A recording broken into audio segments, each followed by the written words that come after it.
mesmo os políticos, quando querem discutir sobre este assunto, a meu ver, deviam fazer recurso ao conhecimento, a pesquisas, a resultados de estudos, e depois, com base nesses resultados, as pessoas podem tomar decisões. Na Huila, há tempos ouvi um a dizer, não, os ladrões estão a vir da Huila, os outros a dizer, não, os ladrões já são do Cunene. Pode também virar conflito, por causa dos ladrões e por causa dos conflitos. Cedência de fazendas ocupadas, perdão? Ok.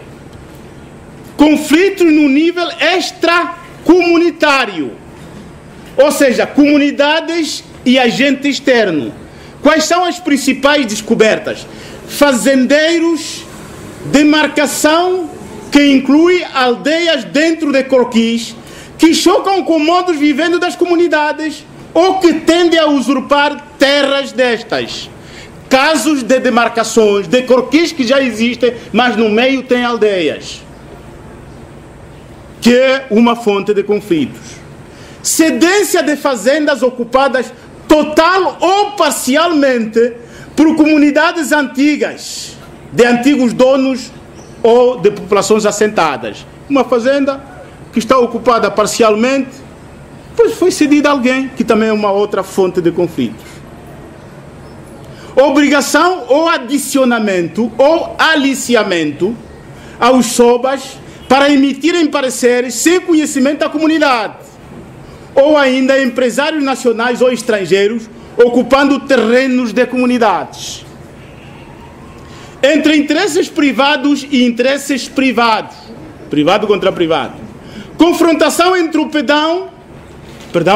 confrontação entre o betão e os espaços verdes ambientais. Há também uma disputa grande entre o verde, que tem a ver com a nossa vida, com o ambiente, etc, etc, e o avanço do betão. É também outro tipo de conflitualidade. Sobreposição de croquis de localização. Há também casos em que dois terrenos com dois croquis. Disputas de espaços e recursos naturais. Às vezes não é só terra, são os rios. Ou às vezes, provavelmente no subsolo tem alguma coisa. O nível entre interesses privados e interesses públicos, duplicação de concessões, terras cedidas para investimentos privados e em seguida aprovadas para outros fins públicos. Há também essas situações. O nível entre interesses comunitários e interesses públicos, as chamadas reservas fundiárias, envolvimento de casas ou lavras de comunidades sem diálogo, negociação ou justa indemnização. Dos cerca de 15 municípios onde nós rodamos, mais de 80% de reservas fundiárias tinham casas ou lavras no meio. Em circunstâncias normais, se alguém tiver interesse econômico de construir casas lá, vai ter um duplo custo. Construir as casas, mas também indemnizar as pessoas. Aí depois o Dr. Mendes pode entrar um pouco nessa dimensão.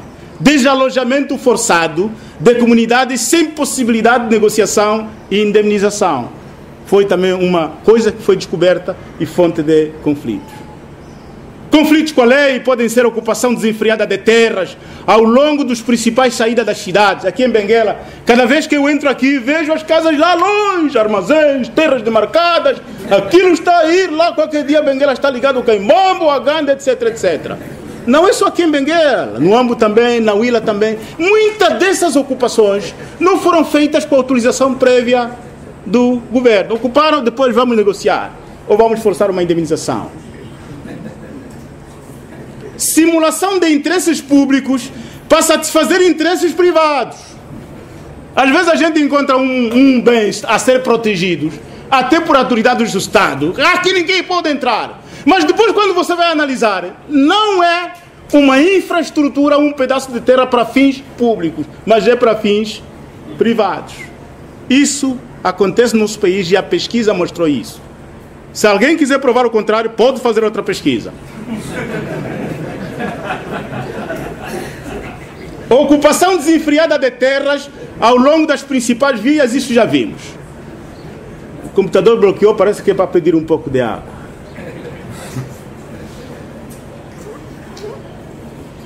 Ok. Estou quase. Formas de resolução de conflitos. As formas de resolução de conflito mais identificadas foram as seguintes. Ao nível das famílias, principalmente através dos mais velhos. Fazem recurso à mediação, chamam o mais velho, um ganjo, o catequista, o tio tal. Normalmente pessoas com uma certa autoridade moral. Ao nível das autoridades tradicionais, há um envolvimento muito forte das autoridades tradicionais nessas questões de resolução de terras.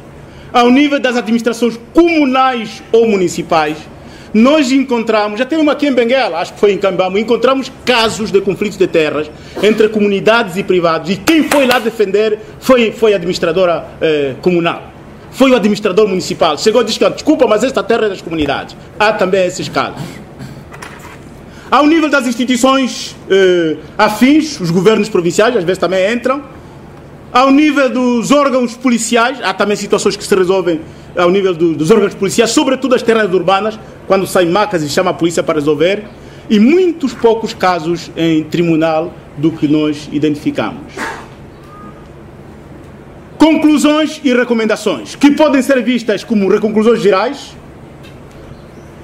conclusões e recomendações por ambiente fundiário, não é? Terras do meio urbano, terras agrícolas, terras pastoris, conclusões e recomendações por natureza do conflito.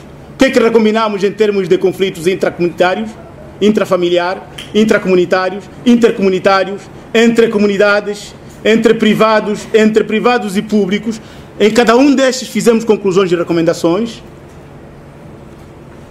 Formas de resolução de conflitos, recomendações por atores também, recomendações para a comunidade, para a sociedade civil, governos provinciais, administrações municipais e doadores. Claro que isso já tem mais de um ano e meio, quase 2 anos, mas muitas dessas conclusões e recomendações, principalmente as recomendações, ainda têm validade, ou outras provavelmente não.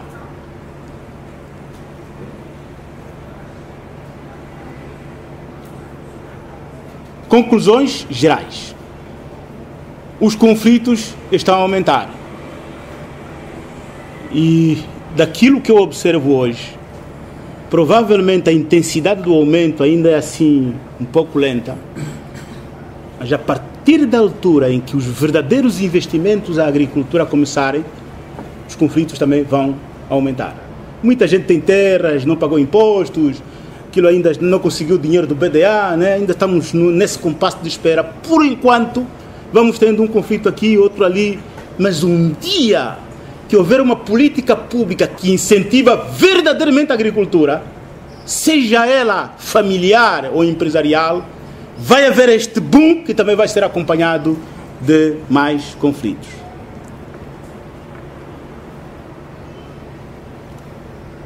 A insegurança fundiária dos mais pobres está a aumentar. A evolução fundiária em Angola é muito volátil e complexa. Vários atores na governação e na gestão de terras, são vários atores na governação e na gestão de terras, que há muita confusão e às vezes sobreposição de papéis. SOBA, administração comunal, administração municipal, IGCA, agricultura, são vários atores e às vezes as articulações não são muito claras e então isso nem sempre ajuda enquanto uma conclusão. Recomenda-se seguir a evolução com as mudanças, mas tomando em consideração o primado de lei. Não podemos resolver problemas de terras por ordem de ninguém. É a lei, nós devemos obediência à lei, ponto final. Claro que tem sempre espaço para mediar, etc, etc. Conclusões e recomendações por ambiente ou sistema fundiário. Nas terras do meio urbano,